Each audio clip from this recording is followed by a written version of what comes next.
भाई जो भी लोग इस वक्त कनाडा में हैं उनके लिए बड़ी सहूलत कर दी है वहां की गवर्नमेंट ने, और वो सहूलत ये है कि जितने भी लोग विजिट वीजा पर कनाडा में इस वक्त मौजूद हैं उनको एक लंबी छूट दे दी है कैनेडियन गवर्नमेंट ने कि 28 फरवरी 2025 तक वो अपने विजिट वीजा को जॉब वीजा में कन्वर्ट कर सकते हैं। जी हाँ, विजिट वीजा को जॉब वीजा में कन्वर्ट कर सकते हैं। और सिर्फ ये नहीं, ये भी उन्होंने बता दिया, ये भी इंदिया दे दिया है कि जो एम्प्लॉयर्स हैं वहां पर कनाडा के अंदर, जो एम्प्लॉयर्स मौजूद हैं उनको भी स्पेसिफिक अप्रूवल्स नहीं लेनी पड़ेगी, क्योंकि एक अप्रूवल का एक लॉन्ग प्रोसेस है कनाडा के अंदर।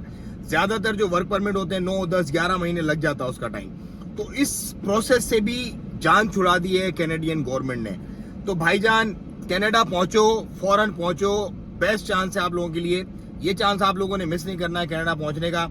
वर्क परमिट पे पहुंचो, वर्क परमिट पे नहीं तो विजिट वीजा पे पहुंचो, विजिट वीजा पे नहीं तो क्रॉस करके पहुंचो जरूर भाई। कनाडा में बहुत लकी चांस है।